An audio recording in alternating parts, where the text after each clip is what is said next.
14절. 그냥 두라. 그들은 맹인이 되어 맹인을 인도하는 자로다 마니 맹인이 맹인을 인도하면 둘이 다 구덩이에 빠지리라 하시니. 32절. 예수께서 제자들을 불러 이르시되 내가 무리를 불쌍히 여기노라. 그들이 나와 함께 있음시 이미 사흘임에 먹을 것이 없도다. 길에서 기진할까 하여 굶겨 보내지 못하겠노라. 오늘 아침 우리가 마태복음 15장의 말씀을 함께 살펴보기를 원합니다. 예수님께서 계속해서 이렇게 사역을 하셨을 때에 오병이어의 이적도 행하고 또 많은 사람들에게 또 이렇게 어떤 표적도 보여주고 풍랑을 또 잔잔하게 하기도 하고, 그러면서 또 사람들이 예수님 앞에 와서 그 옷자락만 만져도 나음을 받겠다 하고 많은 병든 자들이 예수께로 왔습니다. 그래서 이 갈릴리 또 이 가브나움 또 이 그다음에 또 이 나사렛 게네사렛 땅 이런 여러 지역 갈릴리 근처에서 지금 예수님이 사역을 하고 있는데, 그때 이제 15장 1절에서는 그때의 바리새인과 서기관들이 예루살렘으로부터 예수께 나와 이르되, 예루살렘에서 이 바리새인과 서기관들이 예수를 찾아왔습니다. 그러니까 결국 예수를 찾아왔다는 얘기는 예수님께서 행하시는 모든 일들이 가르침들이 그 예루살렘의 그 회중들, 사내들인 공회나 이 기득권을 가진 대제사장이나 서기관들 이런 사람들에게 이제 소문이 들리니까 이 예수께 와서 이제 뭔가를 말하고자 왔습니다. 와가지고는 제일 먼저 얘기하는 것이 예루살렘에서 내려와서 하는 얘기가, 당신의 제자들이 어찌하여 장로들의 전통을 범하나이까? 떡 먹을 때 손을 씻지 아니하나이다. 왜 떡 먹을 때 손을 씻지 않고 먹느냐? 이 장로들의 전통을 왜 범하느냐? 그래서 이 장로들의 전통에 대해서 이 예루살렘 그 공직자들이 와서 예수님께 따집니다. 그러니까 장로들의 전통은 하나님께서는 이제 이 정결에 관한 그런 율법들을 주셨는데, 그 정결에 관한 율법을 이제 여러 가지 사람들이 아주 세밀하게 이제 적용을 하면서 밖에 나갔다 와서 손을 씻고 발을 씻어야 되고 음식 먹을 때 손을 씻어야 되고 여러 가지 세세한 규정들을 만들었습니다. 이제 이것이 장로들의 전통입니다. 그래서 그런 규정들을 지키지 않는 제자들, 손도 안 씻고 음식을 먹었다, 이제 이런 식으로 이와 같이 시비를 겁니다. 그때 예수님께서 제일 첫 번째 하신 것이 뭐냐 하면, 어찌해서 너희가 이 사람들의 그 전통, 장로들의 전통으로 하나님의 계명을 범하느냐. 오히려 예수님이 그 얘기를 합니다. 이 유대인들에게 있어서 또 전통 중에 하나가 뭐냐 하면 고르반 선언이라고 하는 것. 그래서 내 재산을 하나님께 드렸다고 이제 선언을 하기만 하면 이제 그 재산은 하나님의 것이 되고 부모를 섬기지도 않는다는 얘기죠. 십계명에 예수 하나님께서는 분명히 내 부모를 공경하라, 이것이 하나님의 계명인데도 불구하고 나는 이거 전부 하나님께 드렸어, 그 말을 해놓고는 부모를 섬기지 않는다는 것. 이것은 바로 사람의 전통을 가지고 하나님의 계명을 범하는 일이다. 예수님께서 이 전통 얘기를 하니까 계명 얘기를 하십니다. 그래서 이 백성들이 어떤 사람인가에 대해서 예수님은 이사야 선지자에 대한 그 예언을 가지고 말씀을 합니다. 8절 9절 보면, 이 백성이 입술로는 나를 공경하되 마음은 내게서 멀도다. 사람의 계명으로 교훈을 삼아 가르치니 나를 헛되이 경배하는도다. 그러니까 이 예루살렘에 있는 유대인 중심 바리새인 서기관들, 이 사람들의 삶의 특징이 그렇습니다. 입술로는 하나님을 공경을 합니다. 입술로는 하나님의 찬양하고 경배하고 공경을 하는데 마음은 멀다 그럽니다. 또 사람의 계명으로 교훈을 삼아 가르치고 하나님을 헛되이 경배한다. 이사야가 이렇게 예언을 했는데 바로 이런 사람들이다 하는 거 얘기를 합니다. 그러면서 무엇이 사람을 더럽게 하느냐? 사람의 입으로 들어가는 것이 더러운 게 아니고, 손 안 씻고 먹었다고 사람이 더러워지는 것이 아니라 사람 속에서 나오는 것, 악한 생각들, 음란한 것, 이런 것들이 이 사람을 더럽게 하는 것이다. 분명히 예수님 그것을 설명을 합니다. 이제 곁에서 듣고 있던 제자들이 이 예루살렘 그 공직자들과 예수님과의 그 이제 논쟁 속에서 이제 그 제자들이 조금은 염려를 합니다. 염려를 하면서 12절 보면, 제자들이 나와 이르되 바리새인들이 이 말씀을 듣고 걸림이 된 줄 아시나이까? 바리새인들은 이 예수님께서 이사야 선지자의 예언을 가지고 그렇게 이제 말씀하시는 걸 그 사람들이 들으면 뭔가 더 걸림거리가 되고 더 뭔가 시비거리가 되지 않겠습니까? 하는 얘기입니다. 그때 예수님의 대답은 13절에 심은 것마다 내 하늘 아버지께서 심으시지 않은 것은 뽑힐 것이니, 사람들은 자기 나름대로 뭔가 이것저것을 심고 있습니다.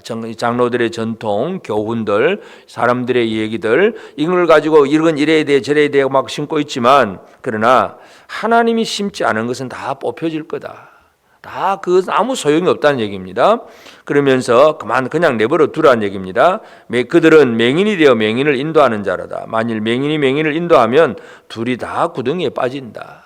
그래서 이 바리새인들이 뭐라고 하든지 그냥 내버려 두라는 얘기입니다.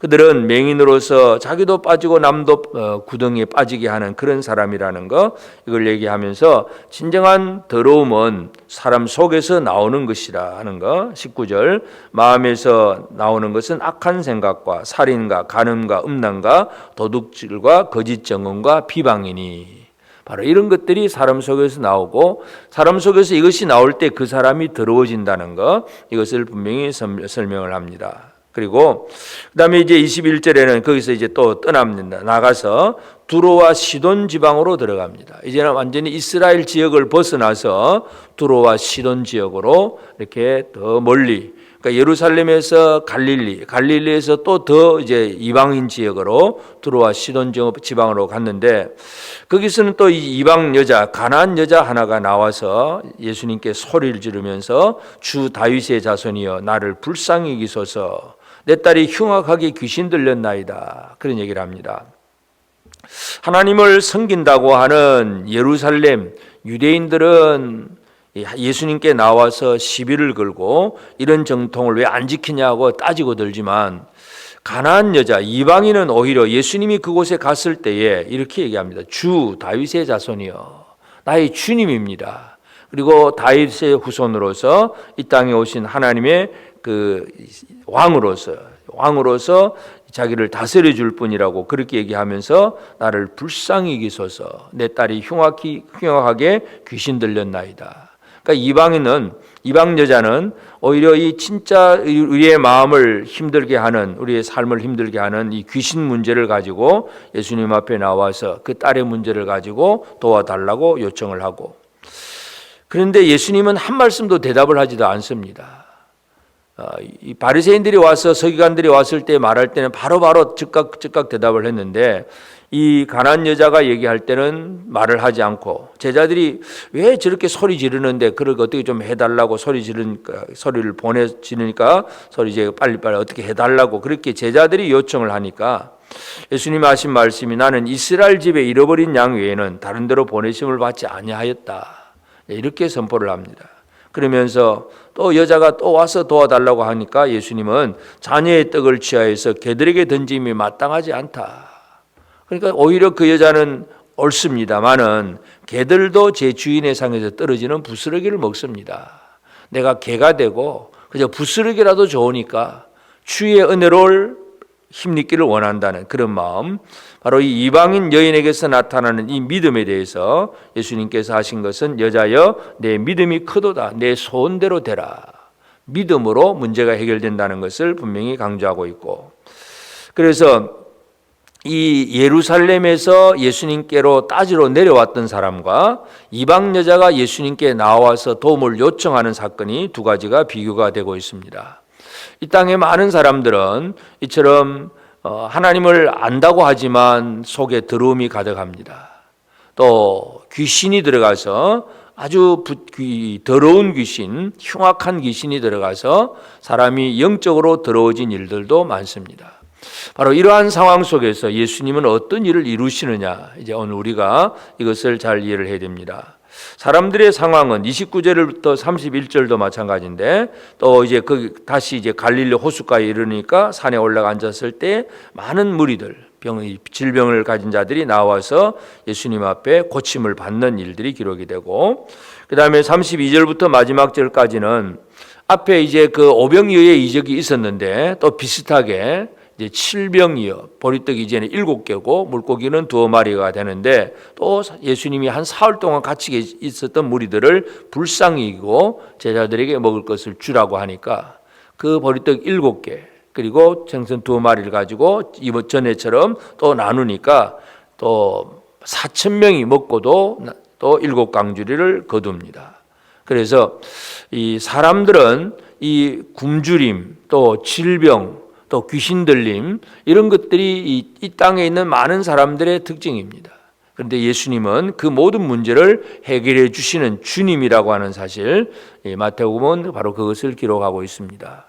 오늘 우리의 삶에 있어서도 우리에게도 뭔가 부족한 것, 공급이 없으면 굶어 죽는 것, 이런 부족함도 있습니다. 질병과 연약함, 우리를 힘들게 하는 장애가 있습니다.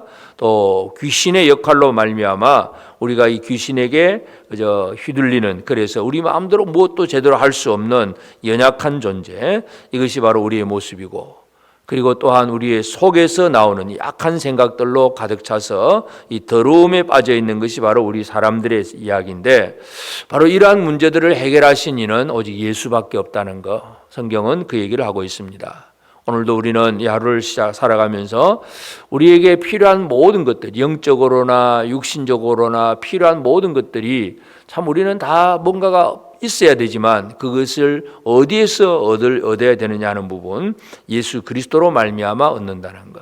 그리고 우리가 얻어야 될 목적이 뭐냐? 우리의 정결함, 깨끗함입니다. 그냥 배부르게 먹고 건강하게 살고 그 얘기가 아니라 진짜 주의 말씀과 은혜가 우리 안에 들어오고 그 말씀으로 거룩하게 살아나는 그런 삶을 우리가 살아야 됩니다. 그래서 유대인들은 물로 손 씻고 발 씻고 그래야 거룩해진다고 생각을 했지만 사람 속에 있는 악한 생각들, 이런 것들을 버려야 되고, 그리고 주의 능력으로 더러운 귀신을 쫓아내는 이 일들을 통해서 우리는 거룩한 삶을 살아낼 수가 있습니다. 오늘 이 하루도 우리 사랑하는 성도들 하루하루를 살아가면서 하나님 앞에 예배하고 또 우리 가정에서나 또는 직장에서나 무엇을 하든 언제 어디에서든 무엇을 하든 하나님의 거룩한 백성으로 살아가는 복된 우리 성도들 되고, 그 거룩함이 예수 그리스도로 말미암아 이루어지고 주님을 신뢰하는 믿음으로 이루어진다는 거 기억하면서 늘 주님과 동행하는 복된 우리 모든 성도들 꼭 되어지기를 주의 이름으로 축복합니다. 기도하십시다.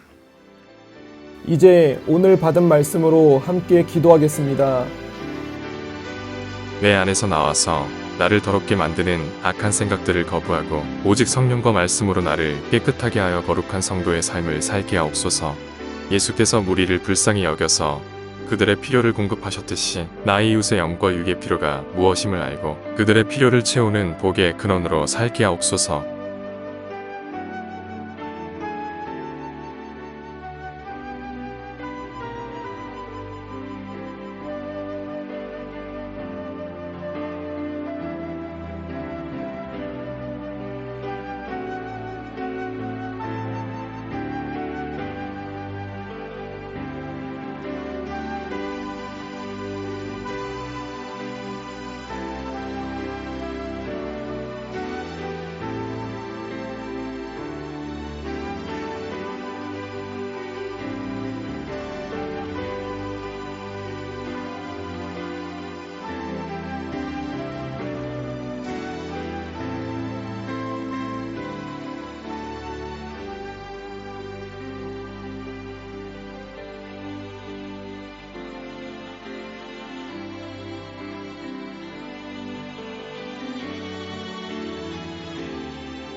이제 개인의 기도 제목을 가지고 하나님 앞에 기도하시기 바랍니다.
수고하셨습니다. 오늘도 하나님의 인도하심 가운데 승리의 하루를 보내시는 우리 재건부평교회 모든 성도님들이 되시기를 주님의 이름으로 축복합니다.